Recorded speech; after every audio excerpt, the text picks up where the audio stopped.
So I think that in some ways this dilemma that we're talking about is getting more and more difficult, because to be able to do what you're talking about, you have to be willing to be alone.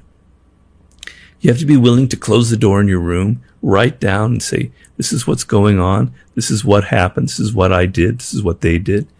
You can't be out there in the world and do this. It's impossible to do that process, because you're going to be sucked into the social dynamic and you won't be able to think about yourself. So I think it's made things a little bit harder for people. If you can find pleasure in being alone, then loneliness loses a lot of its sting. How to deal with loneliness. And I think it's a very human thing. We've all dealt with it. I know I dealt with it, particularly when I was younger, a lot when I was in my 20s, etc.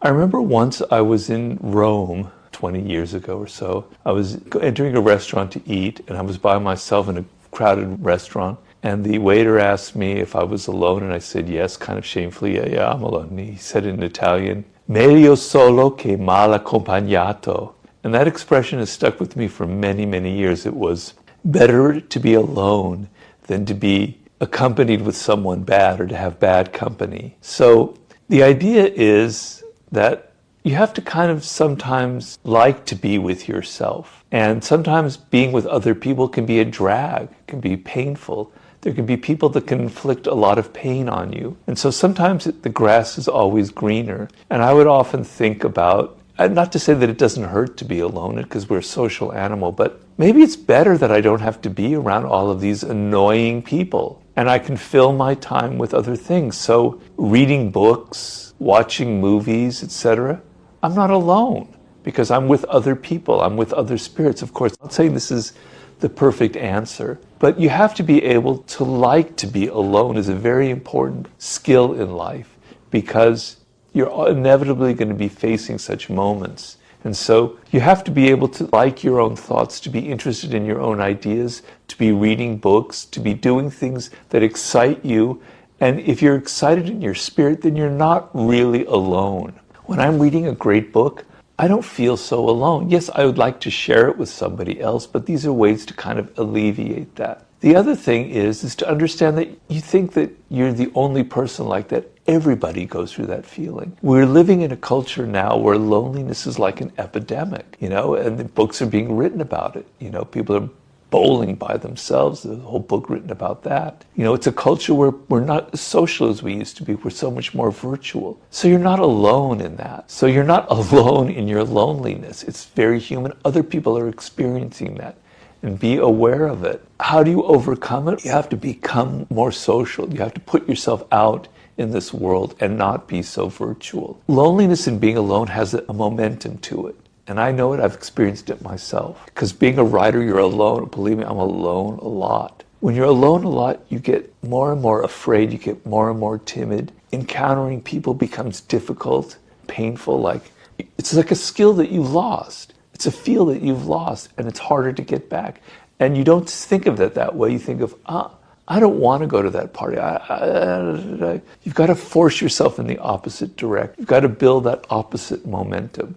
Because the more you're out in the world, the more that you're social, the more that you're meeting people, the more that you'll have chances for finding somebody that has similar interests to you. So if online you're able to find people with similar interests to you and share that, that's great. But find a way to make it not so virtual. Meet people. Go to these places where there are people who are like-minded to you. Force yourself to become more social so there'll be more opportunities to meet other people. But the most important thing of all is to be okay with being alone sometimes, with actually finding it, oddly enough, kind of pleasurable, to not have all those annoying noises, those annoying people, all that narcissism out there, all that crap that we have to deal with. Yeah, I like being alone sometimes. I like just sitting in the bathtub and reading a book. I like just watching a movie, etc., by myself. If you can do that, if you can find pleasure in being alone, then loneliness loses a lot of its sting.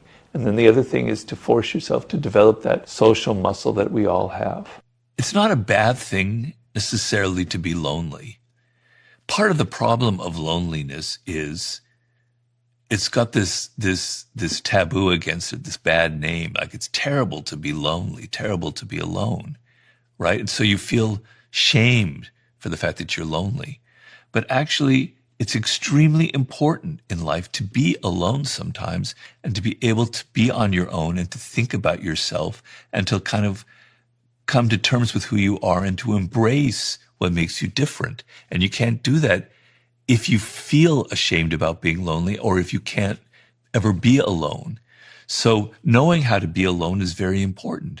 It's what will make you successful. It will bring you skills. So don't think of it as something necessarily terribly negative in your life.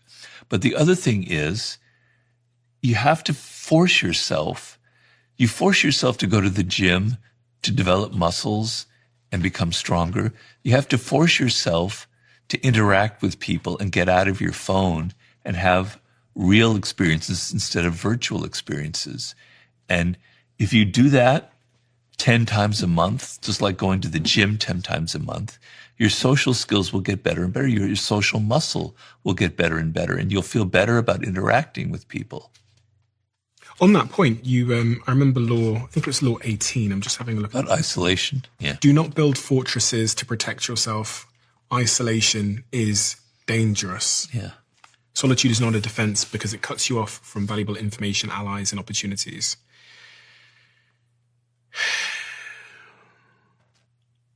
There's a difference, isn't there, between being lonely and being alone? Because being alone is one thing, but the state of loneliness feels like it's a slightly different proposition. Well, it's the difference between you feel very unhappy that you're not connecting to other people. We're a social animal, right? Mm-hmm. And you feel like people don't like you, they don't respect you, that you can't interact with them on a level that's meaningful. Whereas the feeling of being alone for me, wow, I don't have to be around ugly, idiotic people. I can just be by myself. I can read a good book. I don't have to interact with people whose ideas I don't like. I can just be myself and be as weird as I want. Wow, what a relief. I'm so happy being alone. Now, I'm not like that all the time. It would be terrible. But sometimes I do feel that way. And that's the difference. And that's a good thing. I remember once I was on an airplane and I saw a young woman who was by herself, and I could sense that it was driving her crazy, and she had to use her phone to never feel alone, right? Even in the middle when we're flying over the ocean, she had to somehow connect onto the internet and be sending emails and texts and anything. And I got this kind of desperation in her, this intuition, this feeling that being alone was just horrifying for her, and I think that's not a good thing. I think it's a terrible thing. So yes, isolation is bad. You need to be, you're a social animal. You're meant to be around other people. But if you can't be alone, you can't ever figure out what makes you different and what makes you unique. So you have to be able to play both sides of the game. To listen to that voice. Yeah. Inside, to turn inwards. Yeah. It is hard to turn inwards when you never have moments of solitude, I guess. When you said you were suicidal in your earlier years. Yeah. What lifted you out of that state? Well, I had a girlfriend who was very understanding, who helped me a lot. So I wasn't completely alone.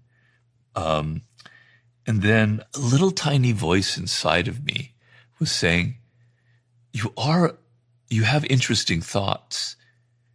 You're a strange person, Robert. I've always been strange. I never was like other people, and even in high school, I was always something off about me, which could be made me lonely, which can make me be a problem. But I kept saying, there's something different and off about you, right? And you have skills as a writer. It's going to happen someday. Don't give up, don't give up, don't give up. Keep trying, right? And so finally, I'm 35, 36 years old. I was in Italy at the lowest point of my life. And then I met this man there who was a book packager, Joost Elfers. And he asked me if I had an idea for a book. And suddenly, I almost get emotional just thinking about it. Everything just shifted inside of me. It's like, yeah, I could write a nonfiction book. And I just improvised what would turn into the 48 Laws of Power. He got so excited. He said, I will pay you to write I forget what the word is, to sell it, you know, and then I'll pay you to live while you write it. And so suddenly it went from darkness to light because I had a purpose. And all of my misery, you know, I could take all of the bad bosses I had, all of the horrible psychotic bosses who were so stupid and so political and so manipulative. And I could go, wow, I've got all this material to write the 48 Laws of Power.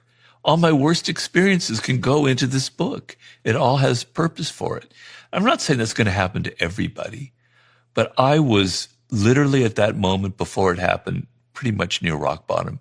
And I asked my wife, what would have happened if this didn't turn out? Would I have committed suicide? Would I if I'd gone the same path and gotten into done some hack job, I'd probably be incredibly overweight and alcoholic, and I might have already died of a heart attack. Or maybe I would have found my way to something else, but it was a really, really low point in my life. Purpose. Yeah. It's crazy how it can lift you out of darkness. It can turn the lights on. Yeah. It's just so unbelievably hard to find for so many people. I mean, you're not going to find it in your bedroom necessarily, sat there thinking. But you know, opportunities come. You just have to be ready for them. So I had this opportunity that came to me. And you might say, well, that's lucky. That's never going to happen to me. But it will happen to you. You're just not ready for it. You're just not recognizing it. Some person will cross your path that can lift you out of what you're doing, who could connect you. But you're not paying attention. You're not ready for it. You don't think you deserve it. So there is opportunity every day of the week. It's around you is what I'm trying to say. There's so many studies, and there was one on TV by, I think it was Darren Brown, the illusionist, that show certain types of people are pessimistic towards opportunity. And when you do studies and there's one particular study where they have a newspaper and they give it to one group of people who I think are pessimists and one group of people that are optimists.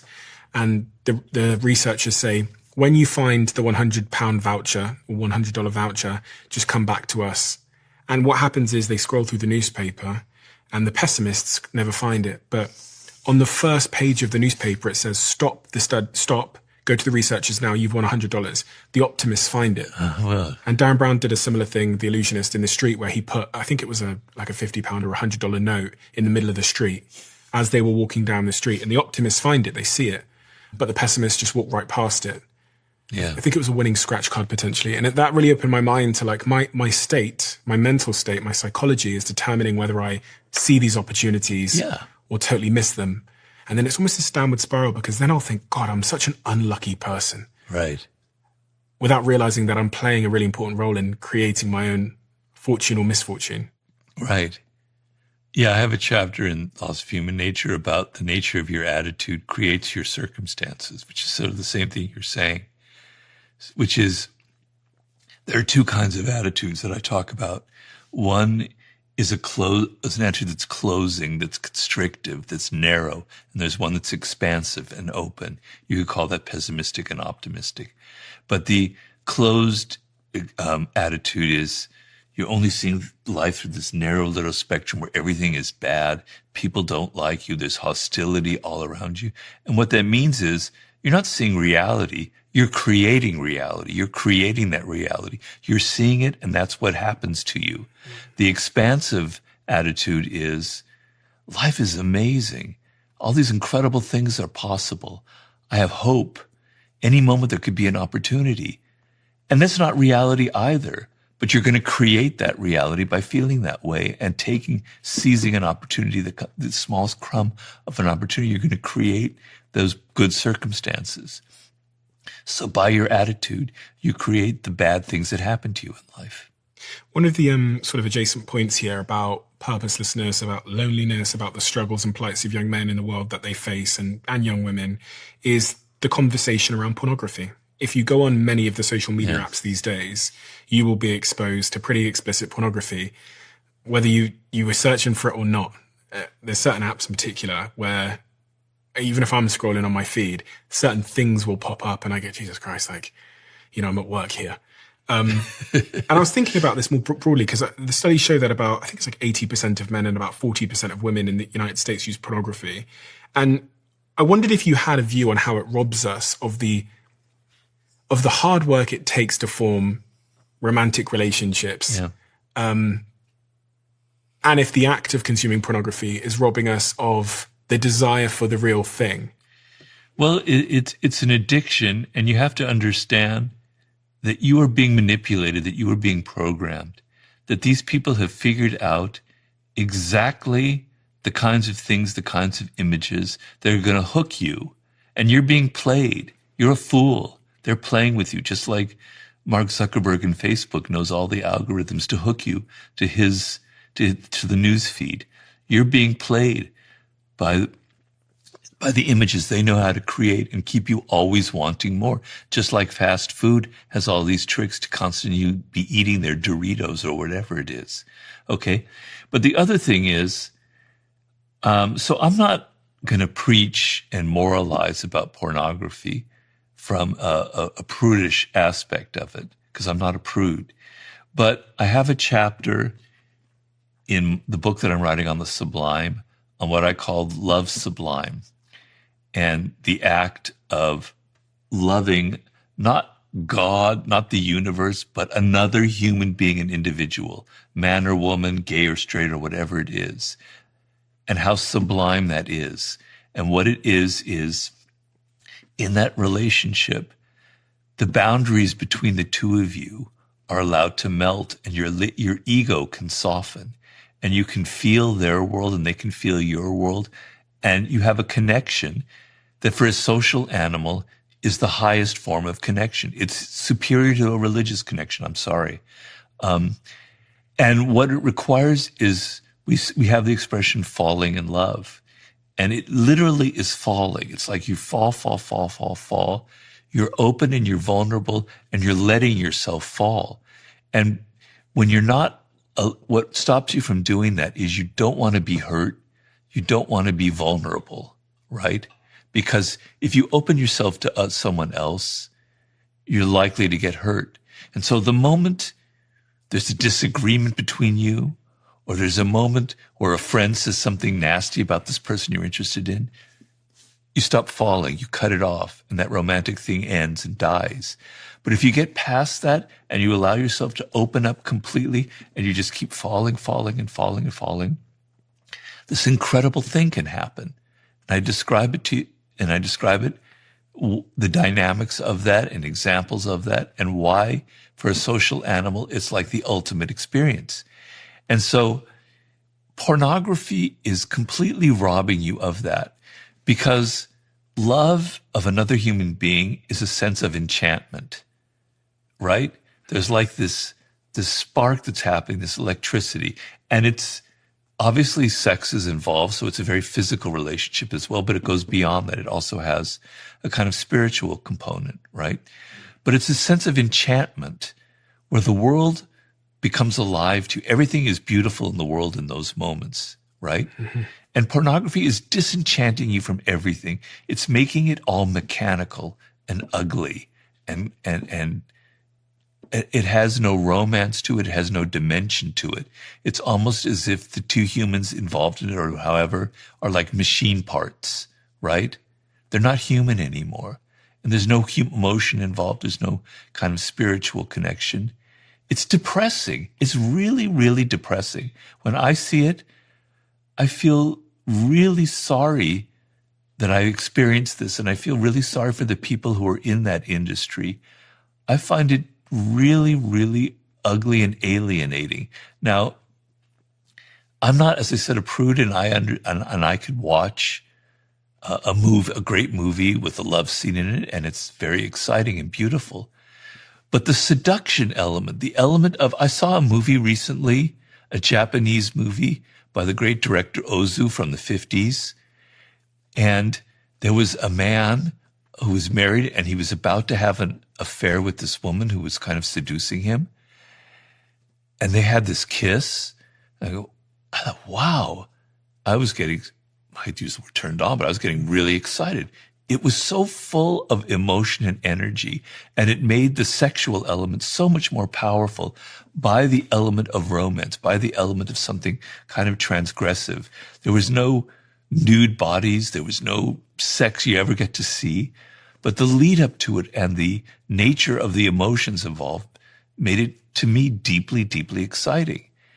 And if young men particularly can't have that experience, if everything is so mechanical, is so computerized, it's going to be like AI. It's going to be like AI sex, Then you're losing your soul. You're losing your capacity for really falling in love, for really having that kind of dimensional experience, which, by the way, can be extremely physical, and it can only last for 3 months. I'm not saying it has to be 20 years with one woman or one man.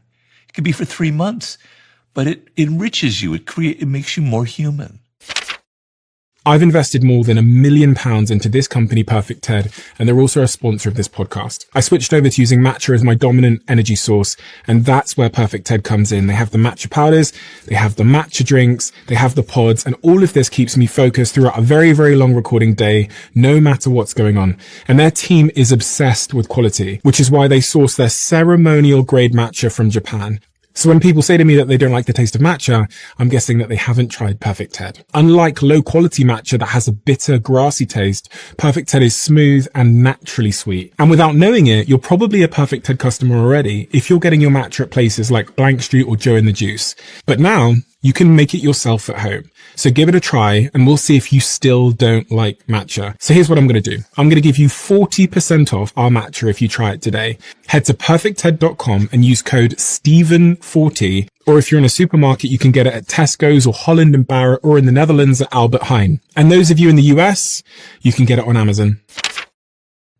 The other thing that a couple of psychologists on my podcast before have alluded to on this subject is that they told me about a study with rats where they messed with the part of the rat's brain that is responsible for causing dopamine. Yeah. And then when they put food in front of the rat's mouth, if the rat was like 6 inches from the rat's mouth, the rat would starve to death because they had impacted the rat's dopamine. So it no longer had motivation. And they speak of dopamine as this sort of motivation chemical. Yeah. It's the thing that gets you to take action. So if you're frying your dopamine receptors by doing these sort of high dopamine activities. Oh, right. I'm wondering if if we're sort of breeding a culture of lower motivation individuals. And because of this thesis, I was kind of looking at some studies around this, and it does say that constant exposure to high dopamine activities can lead to dopamine desensitization or deregulation of dopamine receptors.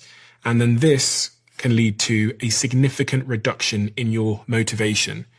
And there's multiple studies here that point in this direction. So I'm wondering how, when I look at some of the stats around purposeless and people having less partners and being more sexless, if there's a through line here that when you make dopamine easy through pornography, we're less likely to go in, get up out of our bedroom and take an action. Yeah, but it's not just pornography. There's too much of that in social media as well on other levels. So, you have to, you have to understand what it means to be a human being, first of all. And we're physical animals. We can't be in our heads all the time. We think with our bodies, right? We think with the chemicals mixing in our bodies. We're very physical and we're social animals to the core. And that social animal, what makes us superior is that we connect.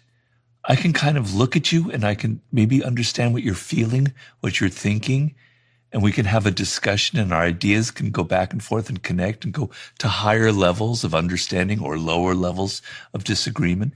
But that's what it means to be a human being.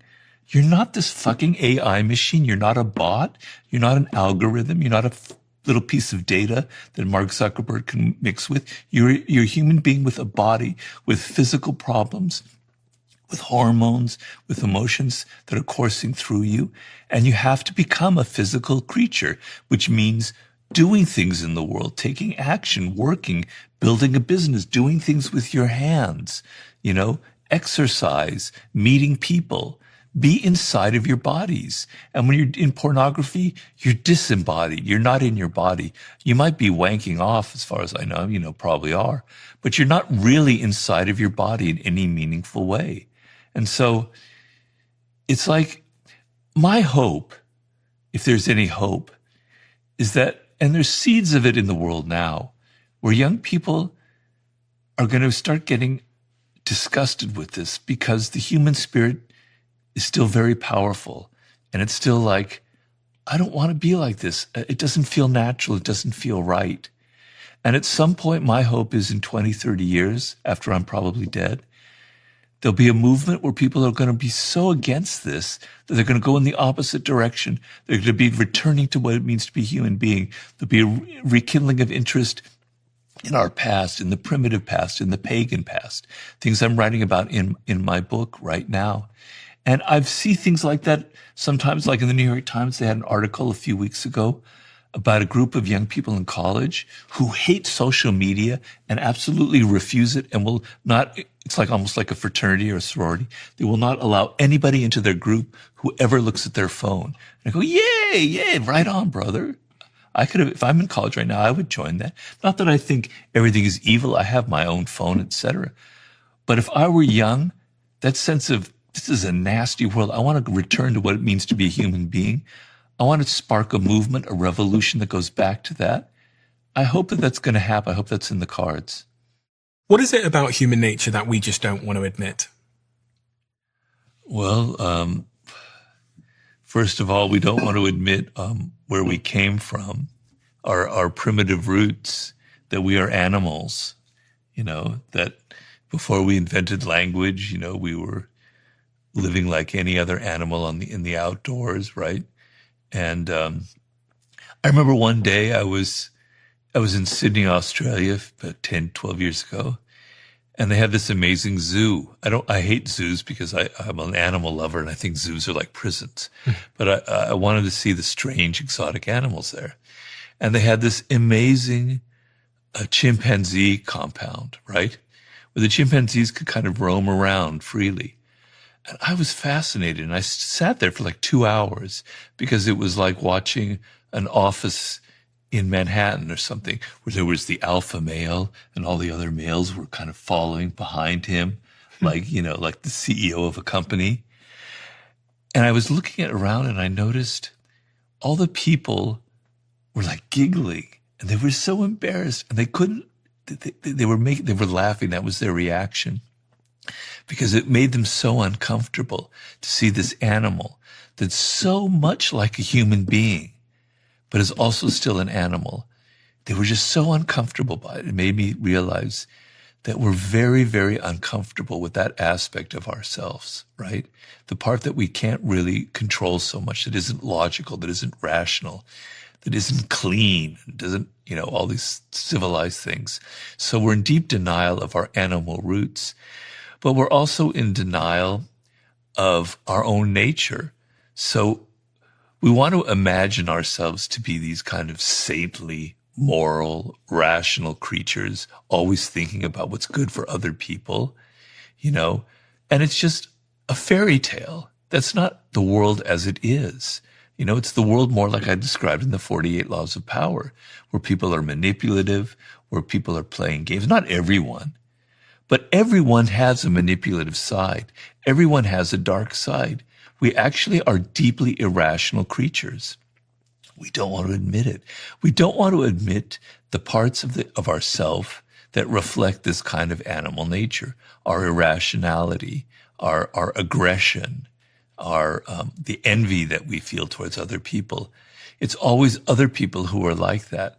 So I give the example of narcissism, and I try to make the point in the book. In narcissism, I make the point that everybody's self-absorbed. When you're reading a book and you see your birthday happens to be there, it's just a fact, you're like, whoa, that's my birthday, because it's you, your astrological sign. That's me. We all are interested in ourselves. We're all self-absorbed, right? And when somebody suddenly talks about us, our ears prick up. I'm not moralizing it. It's just the truth. It's me. It's everyone. We don't want to admit it. It's always somebody else. It's always Donald Trump who's a narcissist. It's always Elon Musk who's a narcissist. Everybody has narcissistic tendencies. That's human nature, and we want to deny it. And should we be aspiring to not be narcissists, or does one just accept their narcissistic tendencies? and lean into it. Because much of what I read in the book about power is how narcissism seems to get you ahead to some degree. That's debatable.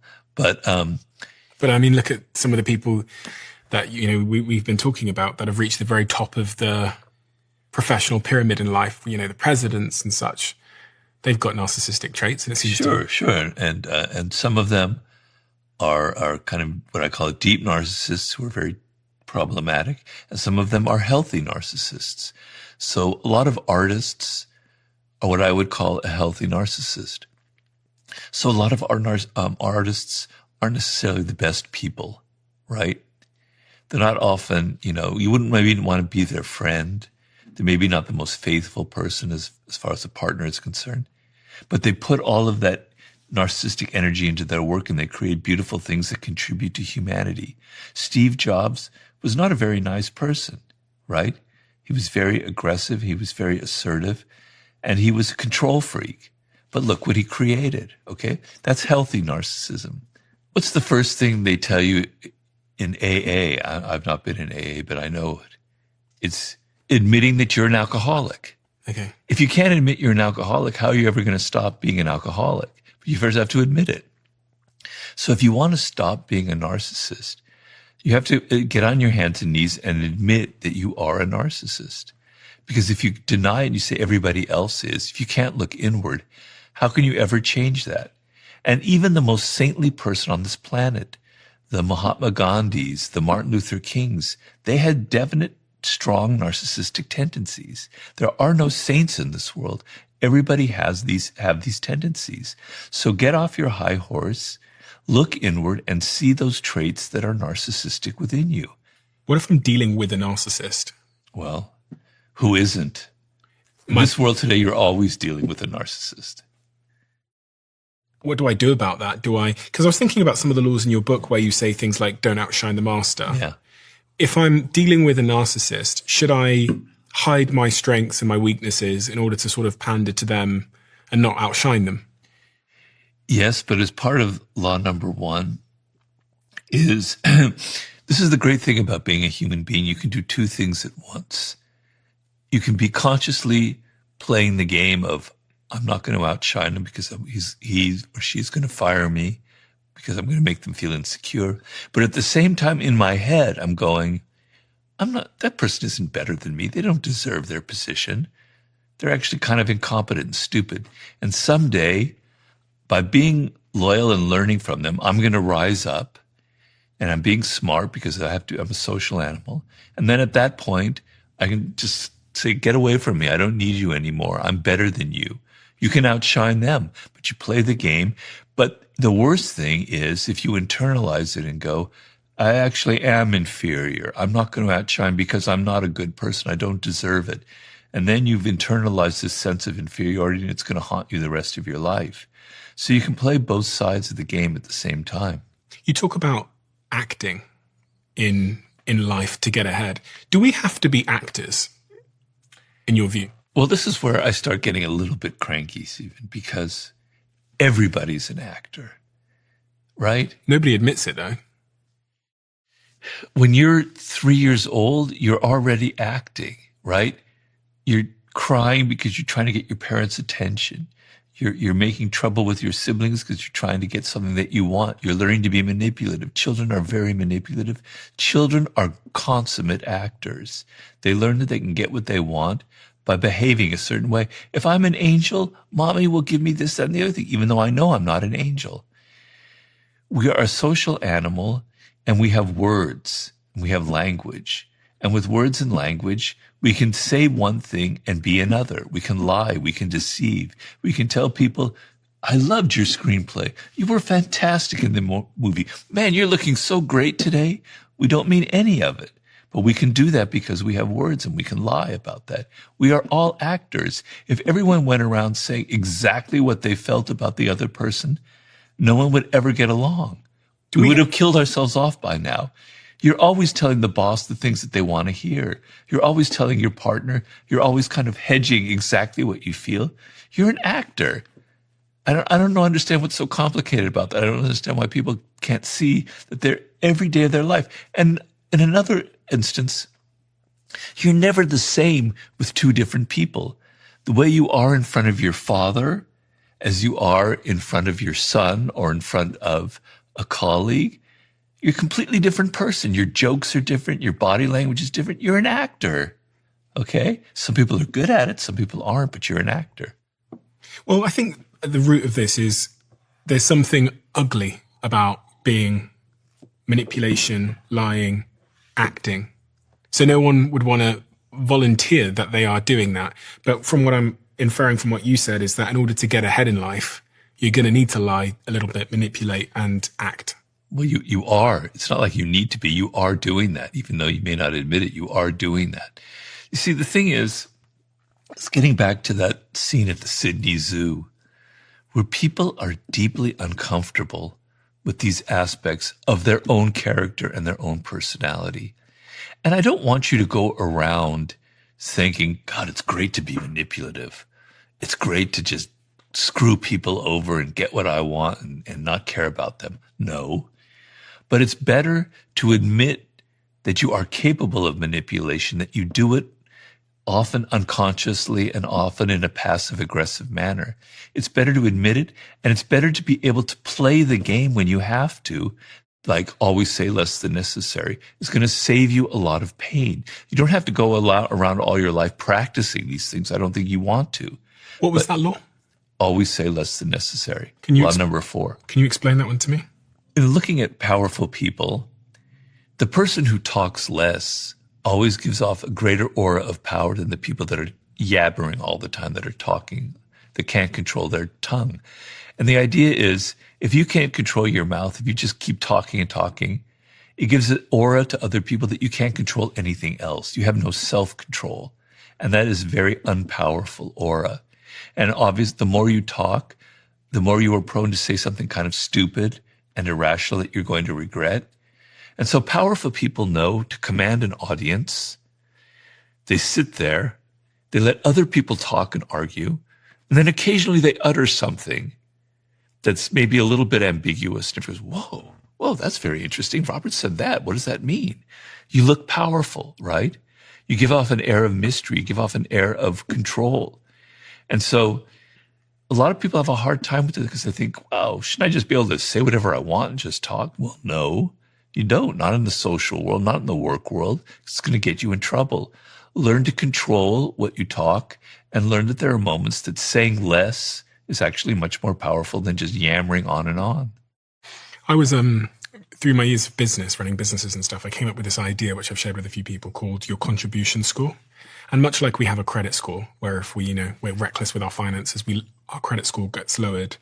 I think the same applies for the contributions we make in group settings, but just generally the contributions we make. And I came to learn this over time because in one of my offices many years ago in a different company, there was this one individual who in the meeting rooms would, when people were brainstorming, before they'd thought of what they were going to say, they'd interject and say, what about, if we we could do like a pop-up with maybe we'll do like, they were thinking out loud. Yeah. And what I would observe as the CEO is the minute they spoke, it was almost like people rolled their eyes and tried to cut them off because they developed this contribution score, which says when X person contributes, it's always ill-formed, not productive, and takes too long. But then there's this other guy who I remember from my Manchester office he hardly spoke. And every time he spoke, it wasn't important. So the minute he starts speaking, it's like the room shifts towards him. It's like with bated breath. Exactly. So there's an art of protecting one's contribution score. Yeah, I remember 50, I would go to meetings with him. 50 Cent? Yeah, and he would hardly say anything.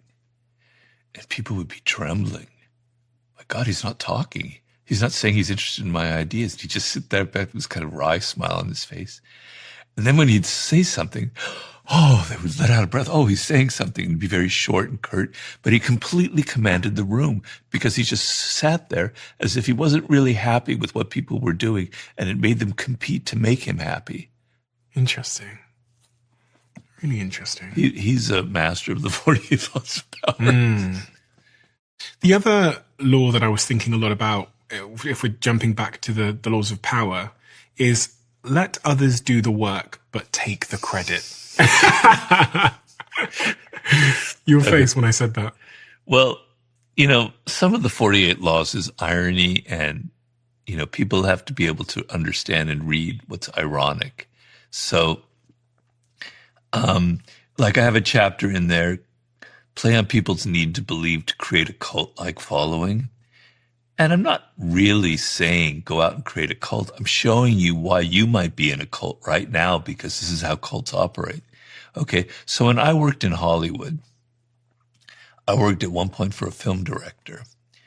And we had this process where we would sit in a room and we would talk about the story. And we would discuss the dialogue stuff. And I would give all of this dialogue and ideas in there, and he'd be writing it down. And I'm not saying half the screenplay, but at least a third or a fourth were like my ideas, my contribution, my dialogue. I never got a single credit for any of it. It was always his name that was on there. People go, wow, bro, Sam, that was so fun. That was really brilliant. I love that line. It was my line. Okay. So I learned this is the law of the jungle. When you're working, particularly in entertainment, in media, people take your work and they put their name on it. So like, when you're watching a television show with some news broadcast or whatever, or an interviewer, their jokes aren't their own. They didn't write those jokes. They have a team of people writing it. All those great facts that are coming up, a team of researchers are putting it there. You never hear their names. You never know who they are. They took their work and they put their name on it. That's the law of the jungle. And the law of the jungle is don't get upset about it. It's part of the game. You know, I got upset when that happened. I didn't say anything. I didn't do anything, but I got resentful. Nobody's recognizing my work. Whine. The adult, if I had been smarter, was, that's just how it is, Robert. Just calm down. At some point, people will see your screenplays or your books or whatever, and you'll be fine. But just, I'm trying to show you this is how the world operates, and don't be so naive and don't think it's not like that. And if you had kicked up a fuss, you might have accidentally outshone the master. Oh, I've been fired. It's interesting because there is an element of this where like trying to take the credit can really also lead you to being fired, because I remember back in a previous company that I'd started, had a big team, about 200 people in Manchester. And there was this one kid in his early 20s who would always sulk if in our like public company channel, someone just innocently forgot to include his name in credit when credit was being handed out. And it would happen maybe once every 6 months. You just like forgot that he had contributed to the project. And that happens in all businesses. People don't tag you sometimes. And I remember hearing that he was outside on the steps bitching. That's the best way I can describe it. Just like complaining to other younger team members that he hadn't been included in that message. And it developed this horrible reputation for him as someone that was always complaining and always trying to take credit, because it's ugly to be seen as trying to take credit. Well, so if you read the law carefully, it's really about how powerful people use this. So if you're an underling and you do the work, you don't want to take credit for it because it's going to get you in trouble, right? But powerful people have used for centuries the labor of other people and put their name on it to make themselves look powerful and to make them seem like they've got endless energy. Okay. So you have to apply that law with intelligence. If you're an underling and you're doing some project, it's a group project, don't go out there and take credit for it, because people are just going to laugh at you and you're going to make a terrible fool of yourself. So every law has a context, you know, but that's powerful people use that law. And if you don't think that's how it operates, I'm sorry, but you're in for a world of pain. I think there's an overarching thing here, which can be discovered in your other book, The Laws of Human Nature, about mastering your emotional self. Yeah. Because none of these things are going to be possible if you don't have mastery over your emotions. I'm not going to be able to refrain from snatching credit. I'm not going to be able to not outshine my master if I don't have this sort of foundation of emotional control. Is that true? Is emotional control really where this all begins? Yes, it is self-control. Of course, you can take it too far where you have no emotions and you're just a cold fish out there. You know, it's good emotions are important. You're not going to write a book. You're not going to start a business unless you're excited, unless you have that emotional energy. So I'm not talking about stifling your emotions. That would be incredibly counterproductive and unpowerful. But there are emotions that are going to get you in trouble, particularly as a social animal. So it's not like you stifle your emotions. You learn how to channel and control them. And you learn that certain behaviors are going to be read as unpowerful, as hysterical, as somebody who can't get things done, as ineffective, incompetent. So as an actor, you learn to sort of present the right front, the right facade. And that requires a degree of emotional control. Yes, for sure. It's very important. And it's not easy because when you're young, particularly, you're wired to be emotional. And you're going to learn this the hard way, which is how I learned it. I'm trying to teach you some lessons so maybe you won't make as many mistakes. But it's a hard thing you learn, and you learn it by the mistakes you make, by saying something foolish that costs you your job, by outshining the master that costs you your job. You learn it from the mistakes you make. Is there any practices that you know of that would enable me to increase my self-awareness? Because, you know, we're all going through experiences in life, but it seems that some people are learning from those experiences and becoming more wise and more effective. And then other people are kind of repeating the cycle over and over again. And I think I ask this in particular because you're a writer. So you spend a ton of time thinking about what's happened to you, your jobs, experiences, your feelings. If you do a foolish mistake, there are two ways to go.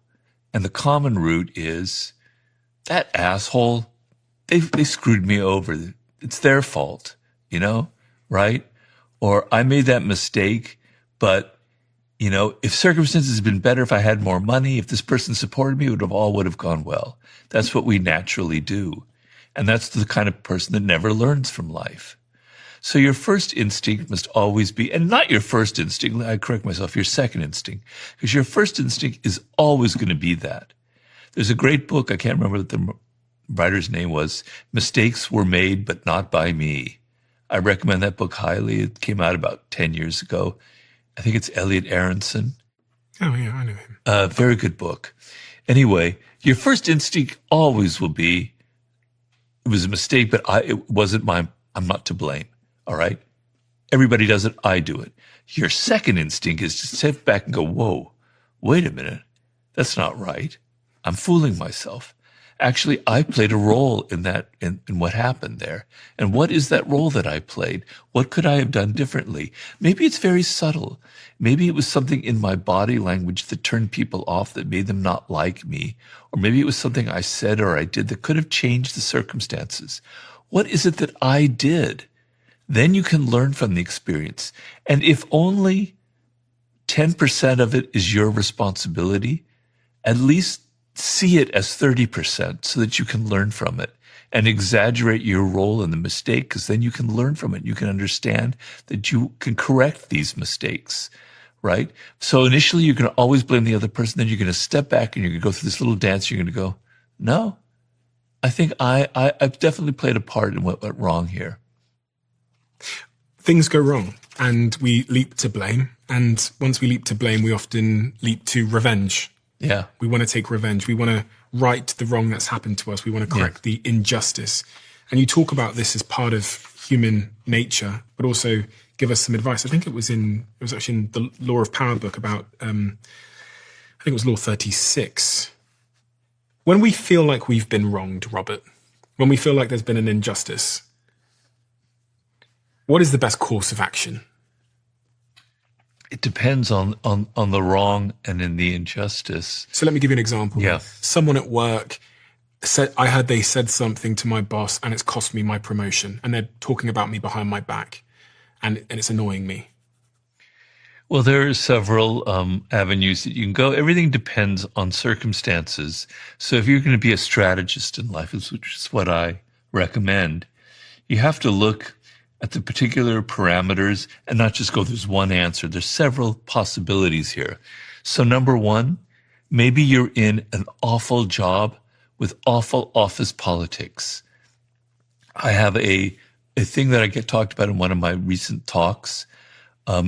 of you can scale a culture of a group on a scale of 0 to 100. 100 is what I call a reality group, where people are only interested in getting the job done and everything is on results. 0 is where everything is political and everything is personal and everything is about who knows who and how you brown nose your way with the boss, okay? So if you're at a company that's at that 20% level, then get your ass out of there. Okay, you have a colleague like that, but there are probably other colleagues like that. And that person is probably always causing problems. Do you need to be at this job? Is the main thing you have to first ask yourself. And if you do need it, you need the job, and it's only this one person, then you have to go through a few steps. Number one, is it worth taking personally? What if I, not take the high road because I hate that phrase, but what if I say, it's not really worth it for me to get upset. It's better off in the long run to just act like, it didn't happen, and to end up getting the promotion on my own in a different way and proving myself that success is the best